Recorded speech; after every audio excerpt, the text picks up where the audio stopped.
Assalamualaikum warahmatullahi wabarakatuh. Alhamdulillahi rabbil alamin. Wassalatu wassalamu ala asyrafil anbiya'i mursalin Sayyidina Muhammadin wa ala alihi wa sahbihi ajmain. Amma ba'd. Keramaian tentang ibadah haji biasanya sudah mulai kita dengar dari mulai bulan Syawal, Dzulqa'dah, berlanjut kemudian Dzulhijjah, yang memang menjadi momentum utama tentang pelaksanaan ibadah haji.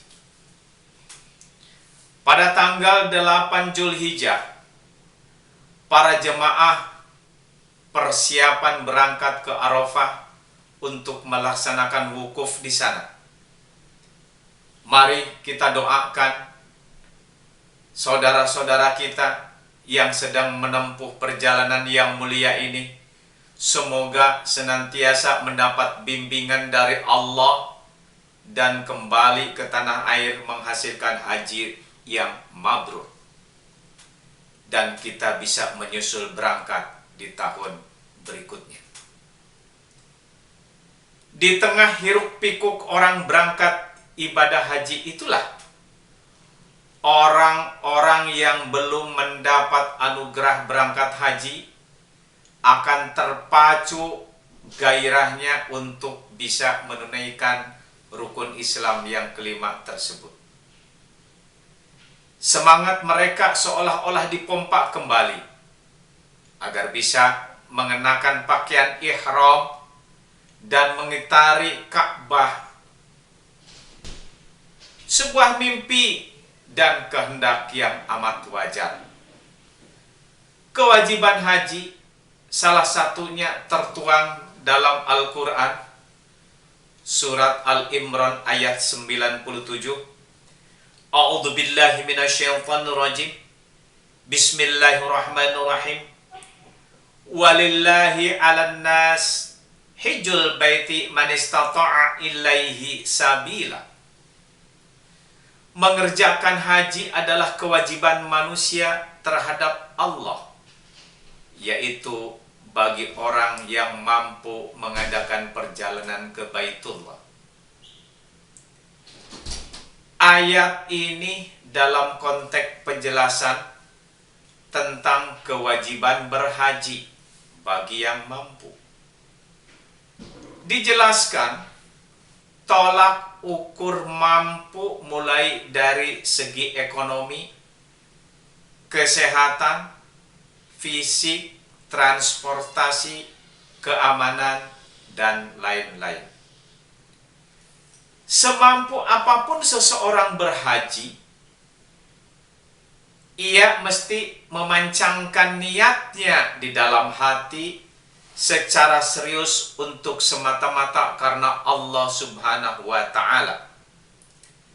Jika kata haji secara bahasa berarti menyengaja, maka inti dari menyengaja itu sepenuhnya tertuju pada maksud yang tulus menghadapi ridha Allah Subhanahu wa ta'ala. Sesuai dengan namanya, haji adalah persoalan menata niat.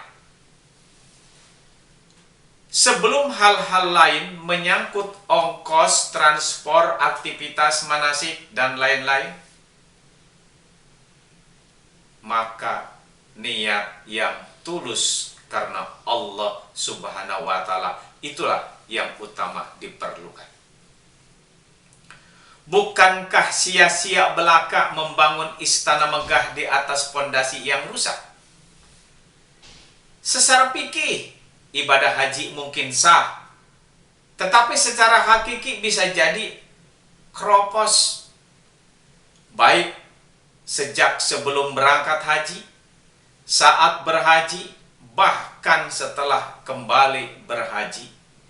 Ini adalah tantangan yang amat sulit karena memang berurusan dengan persoalan hati. Apa yang terbesit di dalam benak pikiran kita dan hati seseorang ketika dirinya berkeinginan naik haji, sudah tuluskah karena ingin menghambakan diri mencapai ridho dari Allah Subhanahu wa Ta'ala, atau masih bercampur dengan noda-noda duniawi yang dapat merusak aktivitas haji. Bagi saudara-saudara kita yang sedang bersiap menunaikan ibadah haji, semoga diberi kelancaran dan menggapai tujuan yang dicita-citakan. Hakiki haji, yakni ridho Allah Subhanahu wa Ta'ala. Ternyata pelaksanaan haji ke tanah suci itu sebagian besarnya adalah nafak tilasnya perjuangan Nabi Ibrahim alaihi salam. Apa sih keistimewaannya Nabi Ibrahim alaihissalam? Pertama, 70% doa dalam Al-Quran adalah doanya Nabi Ibrahim kepada anak dan keturunannya. Yang kedua, doa Nabi Ibrahim tidak pernah ditolak oleh Allah Subhanahu wa Ta'ala. Selalu dikabulkan oleh Allah Subhanahu wa Ta'ala. Bahkan di usianya yang sudah tua pun 80 tahun, kemudian minta dikaruniai keturunan, itu pun dikabulkan oleh Allah Subhanahu wa Ta'ala. Ketiga, karena doanya selalu dikabulkan oleh Allah, dan dari sekian banyak doa, salah satunya adalah ingin punya keturunan yang saleh, itu juga dikabulkan oleh Allah.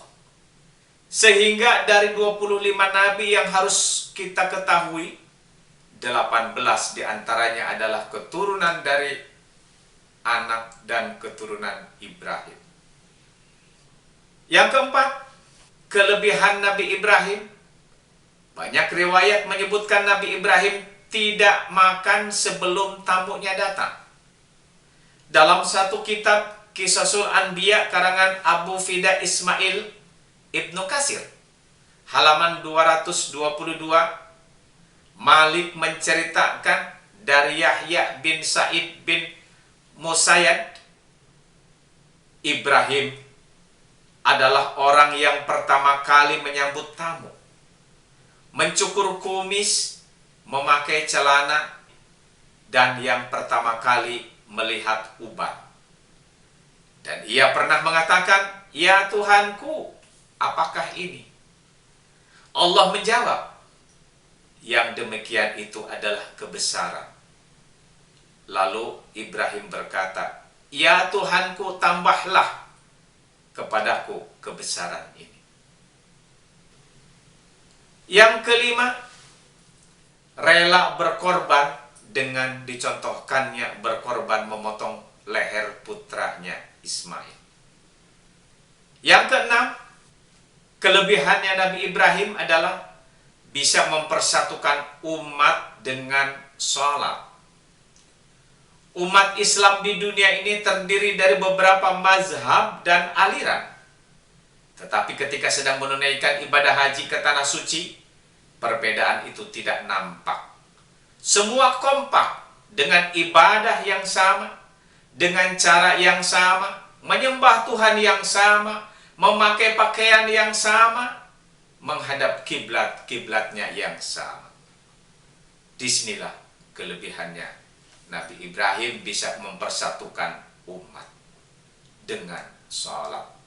Semoga Allah Subhanahu wa Ta'ala memberikan kekuatan iman Islam kita, sehingga kita bisa menteladani dari kehidupan Nabi Allah Ibrahim alaihissalam. Kurang lebihnya mohon maaf. Akhir kalam, wabillahi taufiq wal hidayah. Assalamualaikum warahmatullahi wabarakatuh.